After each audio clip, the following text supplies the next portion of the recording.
जय हिंद। आप सभी वर्दी लवर्स का आपके अपने चैनल में एक बार फिर से स्वागत है। दोस्तों, आज हम करने वाले हैं आर्मी अग्निवीर 2025 के लिए जीके जीएस का सुपर सेट। आज हम करने वाले हैं। देखो, इस सुपर सेट में क्या होने वाला है और क्या मैं आपको सब कुछ बता देता हूं। ये आपके 9 सुपर सेट आएंगे, यानी कि आज आपका स्टार्ट हो गया है और 9 आपके आने वाले हैं। 9 दिनों में इसको हम कंप्लीट करने वाले हैं। और इसमें क्या होगा, इसमें वो होगा जिससे क्या हो जाए, आपका सिलेक्शन हो जाए। क्योंकि आपके सिलेक्शन की जिम्मेवारी है, जो जिम्मेदारी है ना, वो मैंने उठाई है। आप सभी जानते हो इस बात को। और जो स्टूडेंट, आर्मी वाले स्टूडेंट हमारे इस चैनल पे भी आए हैं, भाई वर्दी लवर्स पे तो हम स्पेशली आर्मी का ही पढ़ा रहे हैं, लेकिन यहां पर भी आए हैं, इसका मतलब ये यहां पर वो स्टूडेंट हैं जो हमसे बहुत ज्यादा प्यार करते हैं, हम पे बहुत ज्यादा ट्रस्ट दिखाते हैं। तो आज मैं आपके लिए शानदार चीज लेके आया हूं और ये आपके 9 दिनों तक चलने वाला है, यानी आपके एग्जाम तक ये चलने वाला है, जिसमें आपको बेहतरीन चीजें मिलेंगी जो आपके एग्जाम्स के लिए इंपॉर्टेंट है। ठीक है, इस वीडियो को कम स्टूडेंट देखेंगे, मुझे भी पता है, क्योंकि ऑब्जेक्टिव टाइप क्वेश्चंस वगैरह लेके आऊंगा तो उसको ज्यादा देखेंगे। लेकिन यहां पर कुछ स्पेशल होगा जो आपके एग्जाम को पास करवाने में महत्वपूर्ण भूमिका निभाने वाला है। और इस 9 क्लास को देखने के बाद आप पूरी तरीके से तैयार होने वाले। ठीक है, तो कोई कंप्लेंट मत करना। हाँ, कोई इंप्रूवमेंट हो सकता है, क्योंकि पहला है तो अभी तो आगे और आएंगे। क्या इंप्रूवमेंट कर सकते हैं वो आप कमेंट करके मुझे सजेशन है वो दे सकते हो। चलो, अब बिना देरी के शुरुआत करते हैं। आपकी जिम्मेवारी मैंने उठाई है, आप सभी मुझ पर प्यार दिखाना और क्लास को देखना ट्रस्ट से, और आपको पता ही चल जाएगा। चलो शुरुआत करते हैं। सबसे पहले इंपॉर्टेंट क्वेश्चन है आपका। सबसे पहला इंपॉर्टेंट क्वेश्चन है आपका, बहुत ही प्यारा क्वेश्चन है। आरबीआई से संबंधित क्वेश्चंस हैं, वो आपके एग्जाम्स में आएंगे, तो उसके बारे में हम डिटेल से जान लेते हैं। कोई नोट्स नहीं बनाना, कुछ आंसर नहीं करना, कोई दिमाग नहीं लगाना। जो मैं आपको यहां पर याद करवा रहा हूं बस उसको याद कर लेना, क्योंकि अब नोट्स बनाने का समय नहीं है। ठीक है, बाकी समय होता तो मैं आपको बता देता। बस आप पढ़ते रहो और दिमाग में सेट कर लो, याद कर लो, और एग्जाम में आए तब कराना, बस इतना कर देना। चलो, सबसे पहले आरबीआई है, इसकी फुल फॉर्म क्या है? इसकी फुल फॉर्म होती है रिजर्व बैंक ऑफ इंडिया। क्या है? Reserve bank of India. और इसी को हम क्या बोलते हैं? बैंकों का बैंक भी बोला जाता है। बैंकों का बैंक किसे बोला जाता है? रिजर्व बैंक ऑफ इंडिया को बैंकों का बैंक बोला जाता है। या इसी को हम अंतिम बैंक भी बोल देते हैं कि हमारे देश के लिए अंतिम बैंक कौन सा हो जाएगा, तो वो हमारा रिजर्व बैंक ऑफ इंडिया हो जाएगा, आरबीआई हो जाएगा। अब जो रिजर्व बैंक ऑफ इंडिया है, इसकी शुरुआत कौन से आयोग की सिफारिश पर की गई थी? तो यह की गई थी हिल्टन यंग आयोग की सिफारिश पर। किसकी सिफारिश पर? हिल्टन यंग आयोग की सिफारिश पर की गई। तो ये जो आरबीआई एक्ट है वो कब आया? ये सन 1934 में आरबीआई एक्ट आया कि हम एक आरबीआई बैंक बनाएंगे, रिजर्व बैंक ऑफ इंडिया बनाएंगे। ठीक है, ये आया था 1934 में। और इसकी स्थापना कब हुई? आरबीआई की स्थापना वो हुई 1 अप्रैल 1935 को। क्या हुई भाई? इसकी स्थापना हुई। ठीक है, तो एग्जाम्स में आपसे ऐसे पूछेगा कि आरबीआई एक्ट कब आया, तो 1934 में आरबीआई एक्ट आया। और आपसे पूछे कि आरबीआई की स्थापना कब हुई, तो 1 अप्रैल 1935 को आरबीआई की स्थापना हुई। और आप सभी जानते हो कि बैंकों का राष्ट्रीयकरण होता है, वैसे ही अपने बैंकों का जो आरबीआई है, बैंकों का बैंक, उसका राष्ट्रीयकरण किया गया। और ये कब हुआ? ये सन 1949 में हुआ। कब हुआ भाई? सन 1949 में हुआ। अब बात आती है आरबीआई की बैंक की। तो जब रिजर्व बैंक ऑफ इंडिया बना, उस समय इसका गवर्नर कौन था? या आपसे पूछा जाए कि आरबीआई का प्रथम गवर्नर कौन था, तो उसका नाम था ओसबोर्न स्मिथ हो जाएगा। ओसबोर्न स्मिथ क्या हो जाएगा? प्रथम गवर्नर हो जाएगा, आरबीआई का प्रथम गवर्नर। लेकिन आपसे पूछा जाए कि प्रथम भारतीय गवर्नर कौन था? आरबीआई का प्रथम भारतीय गवर्नर कौन हो जाएगा? तो उसका नाम हो जाएगा भाई सीडी देशमुख। क्या नाम हो जाएगा उसका? सीडी देशमुख। लेकिन इस क्वेश्चंस में थोड़ा सा ट्विस्ट डाल के भी आपसे पूछ लिया जाता है कि स्वतंत्र भारत का क्या हो जाएगा? स्वतंत्र भारत का स्वतंत्र भारत का प्रथम गवर्नर कौन था? तो वो भी क्या हो जाएगा आपका सीडी देशमुख हो जाएगा।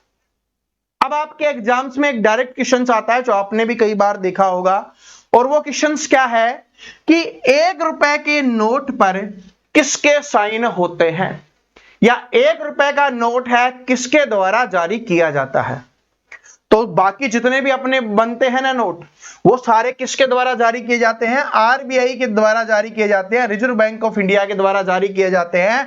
और इस पे जो गवर्नर होता है वो अपना क्या कर रहा होता है? सिग्नेचर कर रहा होता है, साइन होता है। लेकिन जो 1 रुपए का नोट होता है ये जारी किया जाता है वित्त मंत्रालय के द्वारा। किसके द्वारा जारी किया जाता है? वित्त मंत्रालय के द्वारा। और इस पे जो साइन होते हैं, जो सिग्नेचर होते हैं, इस पर जो साइन किए जाते हैं वो किसके होते हैं भाई? वो होते हैं वित्त सचिव के। किसके होते हैं? वित्त सचिव। तो हमारे देश का पहला वित्त सचिव कौन था? या ऐसे भी पूछा जा सकता है कि 1 रुपए के नोट पर सबसे पहले साइन किसने किए थे? तो उसका नाम था भाई पीसी भट्टाचार्य जी। कौन हो जाएंगे? पीसी भट्टाचार्य जी हो जाएंगे। और वर्तमान में पूछा जाए तो वर्तमान में हो जाएंगे अजय सेठ। कैसे कि भाई पैसे वाला है, 1 रुपए का नोट जिसके पास है, पैसे वालों के पास, क्योंकि 1 रुपए का नोट मिलता ही कहां पर है, उसके तो बहुत ज्यादा रुपए लगते हैं। तो क्या हो जाएगा? उसका अजय सेठ हो जाएगा वर्तमान में। ठीक है, सबसे पहले पीसी भट्टाचार्य और अभी वर्तमान में अजय सेठ। ठीक है, ये है वित्त सचिव। और गवर्नर की बात करें तो ओसबोर्न स्मिथ है, वो सबसे पहले थे। भारतीय हो जाएंगे सीडी देशमुख हो जाएंगे। आप कमेंट करके बताओ कि वर्तमान में गवर्नर कौन है। ठीक है, वर्तमान में गवर्नर कौन है ये आपको कमेंट बताना है। मैं करंट अफेयर वाले में मैं आपको ये करवाऊंगा। चलो आगे बढ़ते हैं, हम कुछ और जान लेते हैं जो आपके एग्जाम्स में आता है कि आरबीआई यानी रिजर्व बैंक ऑफ इंडिया का मुख्यालय कहां पर स्थित है। तो इसका मुख्यालय स्थित है भाई मुंबई में। कहां पर स्थित है? मुंबई में। लेकिन ये मुंबई में कब बना? सन 1937 में ये मुंबई में बना था। उससे पहले कहां पर था? कलकत्ता में था। अगर आपसे पूछा जाए कि जब आरबीआई बना उस समय इसका मुख्यालय कहां पर था, तो कलकत्ता में हो जाएगा। या आरबीआई का पुराना मुख्यालय कहां पर था, तो कलकत्ता में हो जाएगा। 1937 में कहां पर बना दिया गया है? मुंबई महाराष्ट्र में बना दिया गया है। ठीक है, मुंबई महाराष्ट्र में बना है। और आप आरबीआई का लोगो देखते हो, आरबीआई के लोगो की अगर बात करें, जो लोगो होता है उसमें क्या होता है? पूछा जाता है कि कौन सा पेड़ होता है, तो ताड़ का पेड़ होता है। किसका पेड़ होता है? ताड़ का पेड़ होता है। और उसमें कौन से जानवर या पशु की चित्र होता है, तो वो हो जाएगा टाइगर, यानी अपने बाघ का चित्र होता है। ये अपने को ध्यान रख लेना है। आरबीआई के बारे में आपको इतनी जानकारी है, वो आपके एग्जाम्स में आती है, ये अपने को ध्यान रखना है। ठीक है जी, इतना अपने को ध्यान रखना है। मैंने पूरे नोट्स आपके लिए तैयार किए हैं जो इंपॉर्टेंट है आपके प्रीवियस ईयर एग्जाम्स देखने के बाद, इसलिए मैं आपको सारे के सारे यहां पर याद करवा रहा हूं। ठीक है, और आपसे ऐसे भी पूछा जा सकता है, जैसे यहीं पे हम बात कर लेते हैं, आरबीआई की बात हो रही है तो थोड़ा सा और इसको एक्सटेंड कर लेते हैं, क्योंकि एग्जाम्स में आपके आ सकता है। क्या है कि नोट छापने वाली जो मशीनें हैं, जो प्रेस है, वो कहां पर स्थित है? तो अपने 4 जगह पे है। कौन कौन सी जगह पे है वो मैं आपको बता देता हूं। एक हो जाएगा नासिक, जो महाराष्ट्र में है। ठीक है, यहां पर लिख लेते हैं। 4 जगह पे है। नासिक हो गया, नासिक है आपका महाराष्ट्र में हो जाएगा, महाराष्ट्र में हो जाएगा। एक है आपका देवदास, सॉरी देवास, देवदास नहीं, वो तो मूवी का नाम याद आ गया। देवास कहां पर है? ये है अपनी एमपी में, मध्य प्रदेश में। कहां पर हो जाएगी देवास? ये है मध्य प्रदेश में है। ठीक है, मध्य प्रदेश में है। इसके अलावा बात करें तो 2 और है अपनी। नंबर 1 हो गया, नंबर 2 हो गया, नंबर 3 की बात करें। ठीक है, नंबर 3 कौन सी है भाई? मैसूर कर्नाटक में है, और सालबोना पश्चिम बंगाल में है। सालबोनी है, ये आपकी कहां पर है? पश्चिम बंगाल में है। और चौथी कहां पर हो जाएगी? मैसूर में हो जाएगी। कहां पर हो जाएगी? मैसूर में हो जाएगी। ये आपकी 4 रहने वाले मैसूर कर्नाटक में हो जाएगी। तो ये 4 है जहां पर क्या है? अपनी प्रेस है, नोट छापने वाली प्रेस। ठीक है, और जो सिक्के बनते हैं उसको प्रेस नहीं, उसको क्या बोला जाता है, उसको टकसाल बोला जाता है। क्या बोला जाता है, टकसाल बोला जाता है। ये भी अपने को ध्यान रख लेना है। वो भी चाह रहे हैं, वो आपसे पूछेगा नहीं, लेकिन अगर पूछे तो हैदराबाद में हो जाएगा। हैदराबाद, नोएडा, मुंबई, कोलकाता। ठीक है, हैदराबाद, नोएडा, मुंबई, कोलकाता हो जाएगा। 4 आपकी वो रहने वाली है। अब हम आगे बढ़ते हैं। चलो इससे पहले जो सबसे इंपॉर्टेंट है वो पढ़ते हैं। संविधान सभा के बारे में पढ़ते हैं, जो आपके एग्जाम्स में क्वेश्चंस पक्का आता है। संविधान सभा के बारे में, संविधान सभा के बारे में आपके एग्जाम्स में पक्का क्वेश्चंस आएगा। इस बात को नोट कर लेना, कन्फर्म है। ठीक है, कन्फर्म है भाई। तो सबसे पहले संविधान सभा की प्रथम बैठक कब हुई? प्रथम बैठक जो आपके एग्जाम्स में आता है, इस संविधान सभा की प्रथम बैठक कब हुई? तो ये 9 दिसंबर 1946 को प्रथम बैठक हुई थी। और दूसरी बैठक कब हुई? 2 दिन के बाद ही हुई थी। वो हुई थी 11 दिसंबर 1946 को हुई। पहली बैठक कब हुई? 9 दिसंबर को हुई। दूसरी कब हुई? 11 दिसंबर 1946 को हुई। इस समय जो अध्यक्ष बने थे वो बनाए गए थे भाई अस्थायी अध्यक्ष।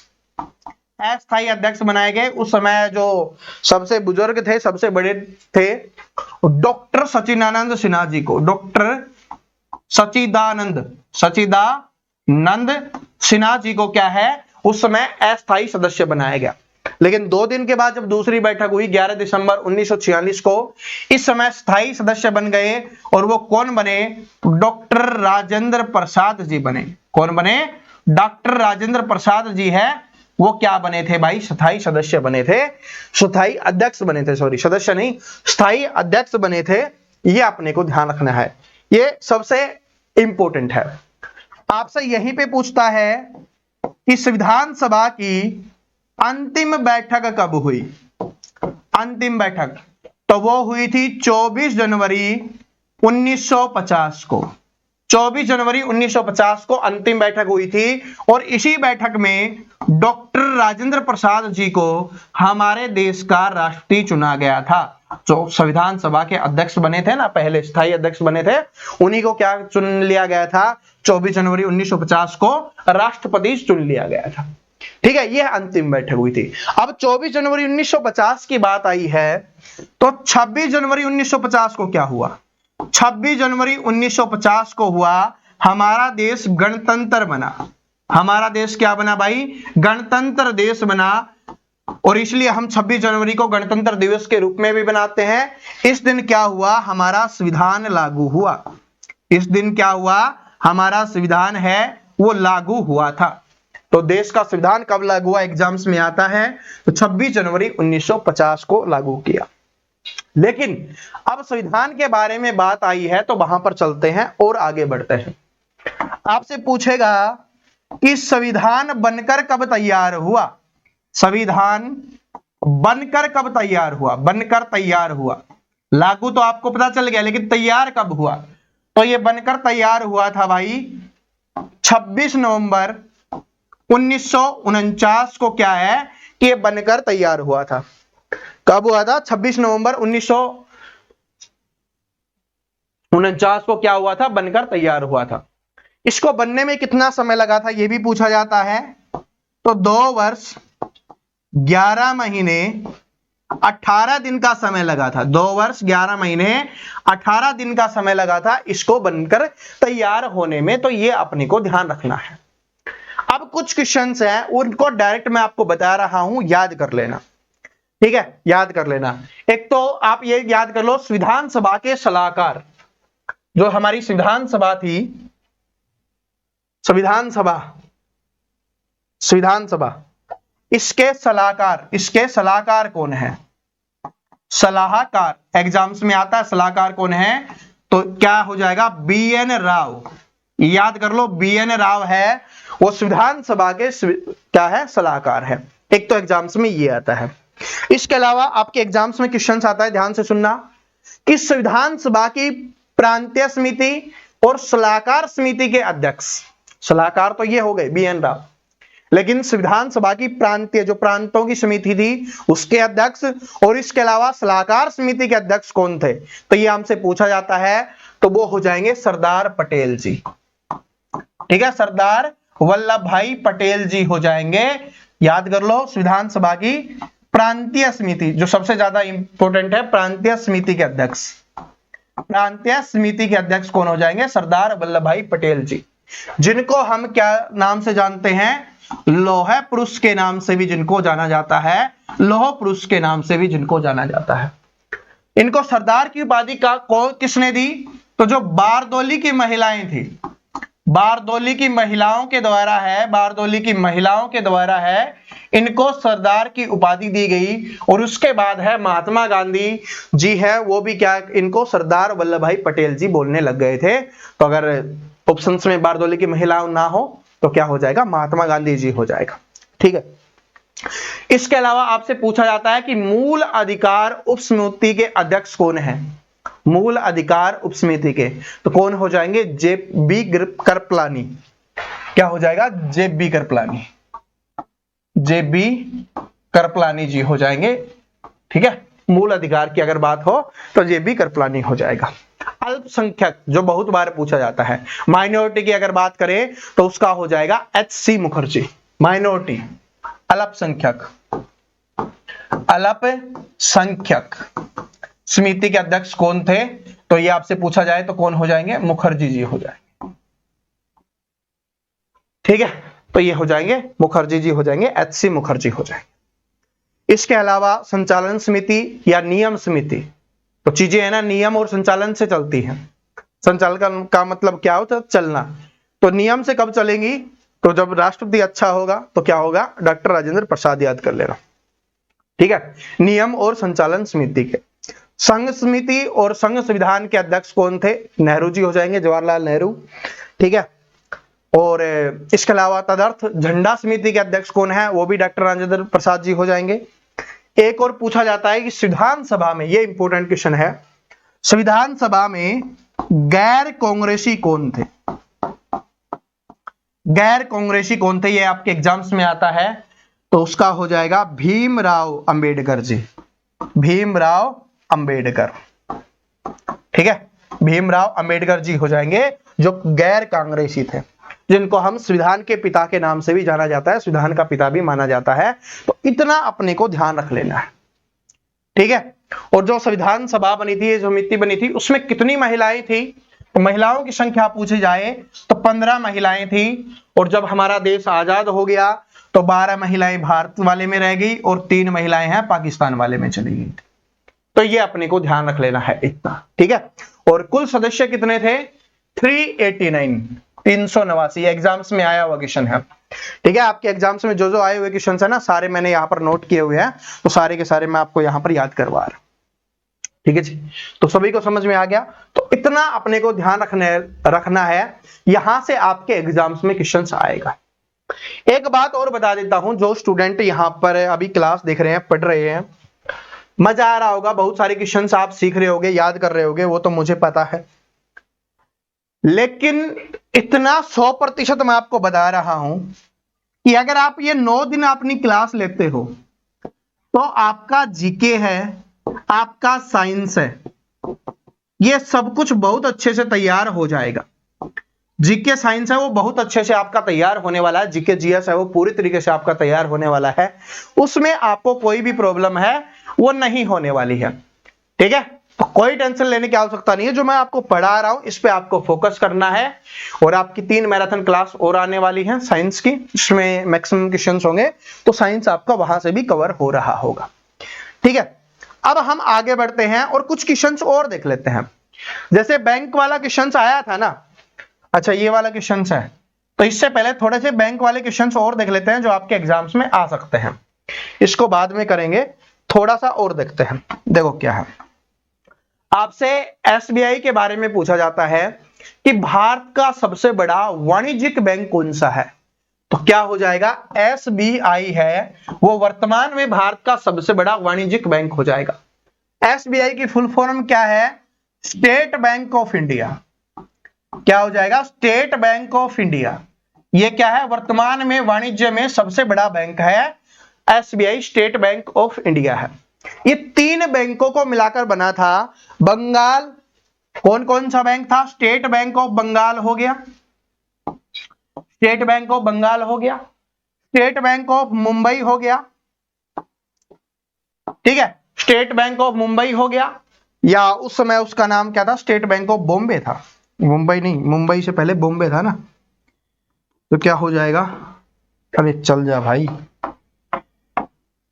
तो क्यों नहीं चल रहा, क्या चाहिए तेरे को, ठीक है, तो क्या हो जाएगा, स्टेट बैंक ऑफ बॉम्बे, बाकी स्टेट बैंक ऑफ बंगाल हो गया, स्टेट बैंक ऑफ बॉम्बे हो गया, और स्टेट बैंक ऑफ मद्रास हो जाएगा, स्टेट बैंक ऑफ मद्रास। इन तीनों बैंकों से मिलकर बना था State Bank of Bombay, Bengal और मद्रास, ठीक है। बंगाल कब बना था, स्टेट बैंक ऑफ बंगाल, वो बना था 1806 में। स्टेट बैंक ऑफ बॉम्बे कब बना था, वो बना था 1840 में। और स्टेट बैंक ऑफ मद्रास कब बना था, वो बना था आपका 1843 में, ठीक है। तो इन बैंकों से मिलकर जो बैंक बना उसका नाम क्या हुआ, उसको बोला गया इंपीरियल बैंक, इंपीरियल बैंक, ठीक है। इन तीनों से मिलकर एक बैंक बनाया गया जिनका नाम क्या बना भाई, जिसका नाम क्या था, इंपीरियल बैंक था। और ये कब बना था, 27 जनवरी 1921 को। इंपीरियल बैंक कब बना, एग्जाम्स में आया हुआ है, तो याद कर लेना, 27 जनवरी 1921 को ये बैंक बना था। अगर आपसे पूछा जाए कि इसका संस्थापक कौन था, भाई लाइट भग गई है और बहुत ज्यादा गर्मी हो गई है, ठीक है, क्योंकि आपको पता है कि गर्मी का मौसम है और लाइट चली गई है। तो इसका जो संस्थापक था उसका नाम क्या था, जे.एम. Keynes, JN. नहीं, जे.एम. किन्स हो जाएगा। तो ये इसका संस्थापक था, जे.एम. किन्स था। उसके बाद क्या किया गया, आपको पता है, मैंने आपको बताया था कि बैंकों का राष्ट्रीयकरण हुआ है, उस तरीके से इसका भी राष्ट्रीयकरण हुआ 1 जुलाई 1955 को। 1 जुलाई 1955 को क्या हुआ, इसका राष्ट्रीयकरण हुआ और इसको क्या बना दिया गया, एसबीआई बना दिया गया, स्टेट बैंक ऑफ इंडिया बना दिया गया। कौन सी समिति की सिफारिश पर बनाया गया, तो गोरेवाला समिति की सिफारिश पर इसको बनाया गया था। गोरेवाला समिति की सिफारिश पर इसको क्या बनाया गया, स्टेट बैंक ऑफ इंडिया बनाया गया, 1 जुलाई 1955 को बनाया गया, ठीक है, 1 जुलाई 1955 को ये बनाया गया था। तो ये अपने को ध्यान रख लेना है, ठीक है। और एसबीआई का प्रथम अध्यक्ष आपसे पूछा जाए, वो पूछा भी जाता है, तो एसबीआई का प्रथम अध्यक्ष कौन हो जाएगा, जॉन मथाई हो जाएगा, ठीक है। स्टेट बैंक ऑफ इंडिया का प्रथम अध्यक्ष कौन हो जाएगा, तो वो हो जाएगा आपका जॉन मथाई हो जाएगा। तो ये अपने को ध्यान रख लेना, ठीक है। अब आगे बढ़ते हैं और क्रिकेट के क्वेश्चंस पे चलते हैं जो आपसे एग्जाम्स में पूछे जाते हैं। चलो, और आज के समय में क्या है, क्रिकेट तो पूछता ही है, लेकिन क्रिकेट में भी महिला क्रिकेट से ज्यादा क्वेश्चंस आपके आने लग गए हैं, तो उनको हम देख लेते हैं आपके एग्जाम्स के लिए जो इंपॉर्टेंट क्वेश्चन है। सबसे पहला है कि पहला भारतीय महिला ओडीआई कब हुआ था, कि भारत की महिलाओं ने ओडीआई मैच खेलना शुरू किया, तो पहला ओडीआई मैच कब हुआ था। ओडीआई समझते हो ना, 50-50 वाला, तो वो कब हुआ था, वो हुआ था सन 1978 में। कब हुआ था भाई, सन 1978 में हुआ था। किसके खिलाफ खेला गया था, तो ये खेला गया था इंग्लैंड के खिलाफ खेला गया था। किसके खिलाफ खेला गया था, इंग्लैंड के खिलाफ ये मैच खेला गया था। पहला टी20 पूछा जाए तो वो 2006 में खेला महिलाओं ने, और ये भी किसके खिलाफ खेला गया था, ये भी इंग्लैंड के खिलाफ ही खेला गया था। 2006 में जो टी20 खेला था महिलाओं ने पहला, तो वो भी इंग्लैंड के खिलाफ ही खेला था। और प्रथम टेस्ट मैच कब खेला, 1976 में। ये किसके खिलाफ था, तो ये था वेस्ट इंडीज, ठीक है। ये किसके खिलाफ था, वेस्ट इंडीज के खिलाफ था, इंडीज के खिलाफ था भाई, ठीक है। वेस्ट इंडीज समझ जाना आप, ठीक है। किसके खिलाफ था, वेस्ट इंडीज के खिलाफ था। तो ये तीनों के तीनों डेट आपको याद रख लेनी है कि प्रथम महिला ओडीआई 1978 में खेला गया इंग्लैंड के खिलाफ, पहला टी20 है वो 2006 में खेला गया इंग्लैंड के खिलाफ, और पहला टेस्ट खेला गया था 1976 में, और वो भी खेला गया किसके, वेस्ट इंडीज के खिलाफ, ठीक है। प्रथम महिला विश्व कप कब हुआ? प्रथम महिला विश्व कप कब हुआ? महिला विश्व कप, वर्ल्ड कप। विश्व कप का मतलब क्या होता है? World cup. और ये कब खेला गया? 1973 में। कब खेला गया? 1973 में। ठीक है, 1973 में पहला वर्ल्ड कप खेला गया था। तो हमारी भारत की महिलाएं हैं उस समय क्रिकेट नहीं खेलती थी, मतलब देखो पहला ओडीआई T20 टेस्ट कब खेला गया? तो 1973 में तो थी नहीं। लेकिन एक इंपॉर्टेंट बात पता है क्या है? महिला विश्व कप 1973 में हुआ, लेकिन पुरुष विश्व कप, जिसको क्रिकेट हम सबसे ज्यादा देखते हैं, पुरुष वर्ल्ड कप है, वो कब हुआ था? वो हुआ था 1975 में, यानी महिलाओं के वर्ल्ड कप के 2 साल के बाद हुआ था। तो ये भी इंपॉर्टेंट है।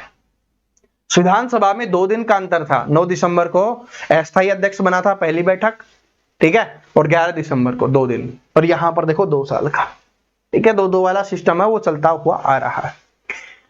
लेकिन जरूरी थोड़ी ना है कि महिलाओं का ही आपसे पूछे। एग्जामिनर है, वो हो सकता है कि क्रिकेट का भी, मतलब पुरुषों वाली क्रिकेट का हो। तो पुरुषों में हम बात करें टेस्ट का, ओडीआई का और T20 का। इसके अलावा और पूछा जाता है, ठीक है।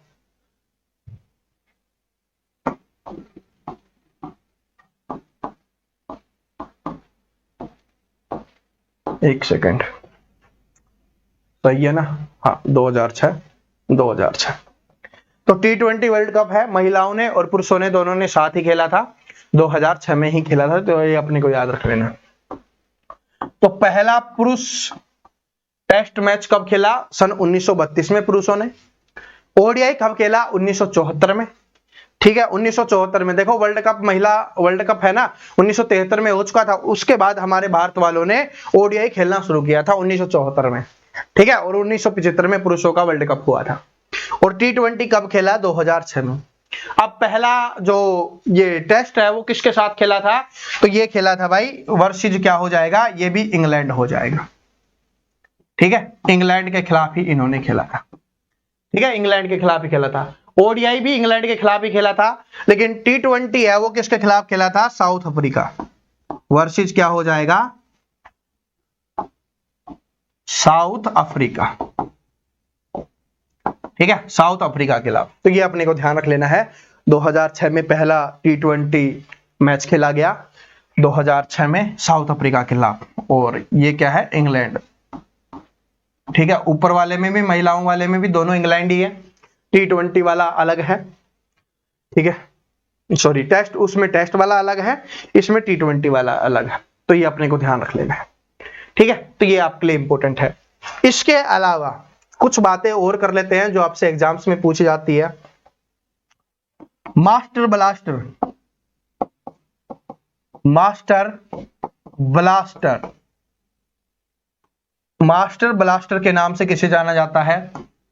या गॉड ऑफ क्रिकेट के नाम से किसे जाना जाता है? गॉड ऑफ क्रिकेट के नाम से। तो ये किसे जाना जाता है? सचिन रमेश तेंदुलकर। याद कर लेना, सचिन रमेश तेंदुलकर उनका पूरा नाम है। तो मैं यहां पर सचिन लिख देता हूं, सचिन रमेश तेंदुलकर जी है, जिनको मास्टर ब्लास्टर या गॉड ऑफ क्रिकेट के नाम से जाना जाता है। अगर हम बात करें टेस्ट में, टेस्ट में सबसे ज्यादा शतक एग्जाम्स में, इस बार जो नेवी का एग्जाम हुआ था ना, उसमें पूछा गया क्वेश्चन था। तो टेस्ट में सबसे ज्यादा शतक किसने लगाए हैं? तो वो भी सचिन तेंदुलकर जी ने ही लगाए हैं। लेकिन अगर ओडीआई में पूछा जाए, ओडीआई में, तो ओडीआई में कौन हो जाएगा भाई? विराट कोहली हो जाएगा। ये अपने को ध्यान रख लेना है, विराट कोहली हो जाएगा, ठीक है। तो ये अपने को इतना ध्यान रखना है। विराट कोहली को किंग कोहली के नाम से जानते हैं, रन मशीन के नाम से जाना जाता है, ठीक है। और पिंक, और एक और क्वेश्चन है, यहीं से देख लेते हैं, ठीक है। पिंक टेस्ट भी खेला गया था, पिंक टेस्ट ये भी पूछा जाता है। पिंक बॉल का जो टेस्ट मैच होता है ना, वो कब खेला था? 2019 में बांग्लादेश के खिलाफ। 2019 में बांग्लादेश के खिलाफ खेला था। और इस समय जो कप्तान थे बांग्लादेश के खिलाफ जो मैच हुआ था पिंक टेस्ट का, इस समय जो कप्तान थे उनका नाम क्या था भाई? विराट कोहली हो जाएगा, ठीक है, विराट कोहली। और टेस्ट में पहले कप्तान कौन बने थे? तो उनका नाम था भाई सीके नायडू, ठीक है। लेकिन क्या आजाद भारत का पूछा जाए कि आजाद भारत के पहले कौन बने थे, क्योंकि भाई 1932 में खेला गया था तो उस समय हमारा देश आजाद नहीं हुआ था, तो सीके नायडू कप्तान थे। जब देश आजाद हो गया उसके बाद जो कप्तान बने थे वो बने थे लाला अमरनाथ जी, ये अपने को ध्यान रख लेना है। ठीक है। ओडीआई के पहले कप्तान कौन थे? अजीत वाडेकर जी। ठीक है, अजीत वाडेकर जी हैं वो थे। और टी20 के पहले कप्तान कौन है, जो आप एक्सपेक्ट भी नहीं करोगे, तो वो क्या हो जाएगा? वीरेंद्र सहवाग। ठीक है, वीरेंद्र सहवाग। ठीक है। एक और पूछा जाता है, भारत ने वर्ल्ड कप कब जीता? 1983 में वर्ल्ड कप जीता, 2011 में वर्ल्ड कप जीता था। ठीक है, इस समय कप्तान थे कपिल देव। कपिल देव, जिनको हम किस नाम से जानते हैं? हरियाणा हरिकेन के नाम से जाना जाता है। ठीक है, हरियाणा हरिकेन के नाम से जाना जाता है। और इस समय कप्तान थे महेंद्र सिंह धोनी। महेंद्र सिंह धोनी, तो महेंद्र सिंह धोनी थे। और इनको किस नाम से जाना जाता है? इनको हम जानते हैं भाई कैप्टन कूल के नाम से। जो एग्जाम्स में आता है ना, वो मैं आपको बता रहा हूं, फैन द्वारा बनाए हुए नहीं बता रहा मैं आपको। तो कैप्टन कूल के नाम से जाना जाता है। मास्टर ब्लास्टर का नाम आया है, तो इसी से मिलता जुलता एक क्वेश्चन और आता है, लिटिल मास्टर किसे कहा जाता है? लिटिल मास्टर जो 1983 के वर्ल्ड कप में जिन्होंने खेला था, तो वो हो जाएंगे भाई सुनील गावस्कर। सुनील गावस्कर जी हैं, उनको लिटिल मास्टर के नाम से भी जाना जाता है। तो ये अपने को ध्यान रख लेना है। ठीक है जी, तो ये अपने को ध्यान रखना है, इतना आप याद कर लो। बाकी जो आईपीएल है ना, आईपीएल है अगले वाली क्लास में हम कर लेंगे, आईपीएल से रिलेटेड, आईपीएल और डब्ल्यूपीएल। ठीक है, इंडियन प्रीमियर लीग और वुमेन प्रीमियर लीग है, उसके बारे में हम अगले में पढ़ेंगे। अभी कुछ और इंपॉर्टेंट पढ़ते हैं जो आपके एग्जाम्स में पूछा जाता है, और ये मोस्ट इंपॉर्टेंट है, एग्जाम्स में आता ही आता है। ये है आपका कर्क रेखा से संबंधित क्वेश्चन है जो आपके एग्जाम्स में आते हैं। ठीक है, कर्क रेखा। कर्क रेखा है, कितने राज्यों से गुजरती है भाई? कर्क रेखा 8 राज्यों से गुजरती है। कितने राज्यों से गुजरती है? 8 राज्यों से। कितने राज्य से? 8 राज्यों से गुजरती है। और इसको याद करने की एक ट्रिक है, आपके एग्जाम्स में आता है कि इनमें से कौन सा राज्य है, मैंने भी बहुत बार करवाया है, इनमें से कौन सा राज्य है जो जहां से कर्क रेखा है वो नहीं गुजरती। ठीक है, तो क्या है? मित्र पर गमछा झार, बोलते हैं ना कि मित्र पर गमछा झाड़। गमछा समझते हो, जो अपना ये वाला होता है ना, ये वाला व्हाइट वाला, इसको ऐसे करो, ठीक है, ऐसे कीजिए और ऐसे डाल लीजिए, तो ये क्या हो गया? आपका गमछा हो गया। बहुत ज्यादा फायदे हैं, लू भी नहीं लगेगी, और गर्मी में पसीने आए तो आराम से पसीने कर सकते हो और हवा भी घुमा सकते हो। ठीक है, और मैंने आपको समझाने के बहाने अपने पसीने भी पूछ लिए। ठीक है, वैसे तो लाइट आ गई है, अब कोई बात नहीं।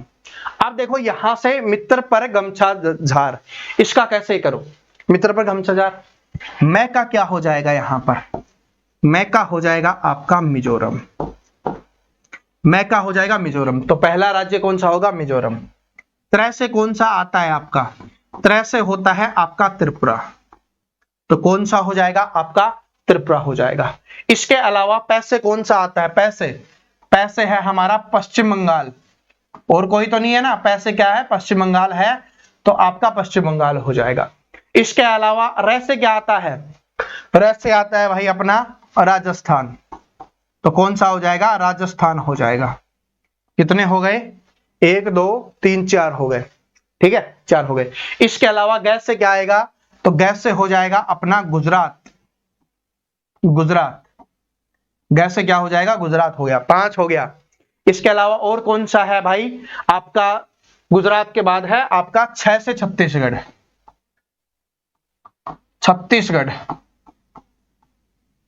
ठीक है, 2 2 4 2 6 हो गए, छत्तीसगढ़ हो गया। झा से क्या हो गया? ये तो आप सभी को पता है। झा से क्या हो जाएगा? झारखंड हो जाएगा। झा से क्या हो जाएगा? झारखंड हो जाएगा। 7 हो गया। और कौन सा बच गया इसमें? अच्छा, बीच में हमारा ये रह गया है मैं, तो मध्य प्रदेश। मैं से क्या हो जाएगा? मध्य प्रदेश हो जाएगा। बताओ, याद हो गए अब सारे के सारे? तो मित्र पर गमछा झार, मी से मिजोरम, त से त्रिपुरा, प से पश्चिम बंगाल, आर से राजस्थान हो गया, घ से क्या हो जाएगा गुजरात, मैं से क्या हो जाएगा मध्य प्रदेश, छा से क्या हो जाएगा छत्तीसगढ़ और झा से क्या हो जाएगा झारखंड। ठीक है, तो मित्र पर गमछा झार, ये वाली ट्रिक याद कर लेना, एग्जाम्स में यहां से क्वेश्चन आता है, तो ये इंपॉर्टेंट क्वेश्चन है, ये आपको ध्यान रख लेना है। ठीक है, तो ये आपको ध्यान रख लेना है भाई। ठीक है जी, तो ये आपको ध्यान रखना चाहिए जो एग्जाम्स में आएगा। इसके अलावा और अगर बात करें आज, तो आपसे एक एग्जाम्स में कुछ क्वेश्चंस आते हैं, वो मैं यहां पर आपको याद करवा देता हूं, वैसे ही मैंने लिखा हुआ है। ठीक है, मैंने बताया ना नोट्स बनाए हुए हैं, तो उसमें मैं आपको बता देता हूं कि सबसे पहले तो भारत का दक्षिणतम बिंदु कौन सा है, ये आपसे पूछा जाता है दक्षिणतम बिंदु, तो वो हो जाएगा आपका इंदिरा पॉइंट हो जाएगा। ठीक है, दक्षिणतम बिंदु क्या हो जाएगा, इंदिरा पॉइंट हो जाएगा, जिसको पार्सन पॉइंट या पिगमिलियन पॉइंट के नाम से भी जाना जाता है। तो भारत का दक्षिणतम बिंदु इंदिरा पॉइंट, पिगमिलियन पॉइंट या पार्सन पॉइंट, तीनों एक ही नाम है, और ये कहां पर स्थित है, अंडमान निकोबार में है। ठीक है, तो मेनली तो ऑप्शंस में आपको इंदिरा पॉइंट ही देता है, लेकिन अगर ये भी नाम दे दे पार्सन और पिगमिलियन, तो इसका मतलब भी क्या है, यही है। अगर पूर्वी बिंदु की बात करें तो क्या हो जाएगा, किबूथी हो जाएगा, पूर्वी की, पूर्व कौन सा हो जाएगा, किबीथू, क्या है, किबीथू हो जाएगा। ये कहां पर है, अरुणाचल में है। कहां पर है, अरुणाचल प्रदेश में है। कहां पर है भाई, अरुणाचल प्रदेश में है। और आपको मैंने बताया हुआ है कि सूर्य की सबसे पहले किरण भी कहां पर आती है, वहीं पे आती है, तो किबीथू हो जाएगा पूर्वी पॉइंट, पूर्वी बिंदु। ठीक है, पूर्वी बिंदु, दक्षिणतम बिंदु आपने पढ़ लिया, तो पूर्वी बिंदु क्या है, किबीथू हो जाएगा ये। इसके अलावा पश्चिमी बिंदु है, जो एग्जाम्स में वैसे नहीं पूछा गया अभी तक, मैंने तो नहीं देखा, लेकिन फिर भी याद कर लो, क्या पता पूछ लिया जाए, तो गुहार मोती हो जाएगा गुजरात में। पश्चिम में कौन सा अपना गुजरात है ना, तो क्या हो जाएगा, गुहार मोती गुजरात में हो जाएगा। और अगर उत्तरी बिंदु पूछे तो इंदिरा कोल हो जाएगा, ये लद्दाख में। ठीक है, सबसे टॉप पे कौन सा है, इंदिरा कोल, और सबसे नीचे कौन सा है, इंदिरा पॉइंट, दोनों में फर्क है। तो कोल है, तो कोल कहां पे आती, कोल आती है तो क्या करते हो, ऊपर, सबसे नीचे कौन सा हो जाएगा, पॉइंट। ठीक है, तो इंदिरा पॉइंट हो जाएगा, तो ये अपने को ध्यान रख लेना है। ठीक है, और भारत के राज्य की तट रेखा की लंबाई कितनी है, तो वो भी एग्जाम्स में आया हुआ है, 7516, तो ये याद कर लो, 7516, 7516 किलोमीटर। और अगर दशमलव में दिया जाए तो 7516.6 किलोमीटर आपका हो जाएगा भारतीय तट रेखा की लंबाई, तट रेखा की आपकी ये लंबाई हो जाएगी। ठीक है, तो आज वाला पहला टेस्ट था अपना, तो इसको इतना ही रखते हैं। ठीक है, अगले में क्या इंप्रूवमेंट होना चाहिए, ये आप सभी कमेंट करके बता देना भाई। और आप सभी मुझसे जुड़े हुए हो, तो मैं आपके सिलेक्शन के लिए जो भी हो सकता है वो मैं आपको करवाने की कोशिश करूंगा।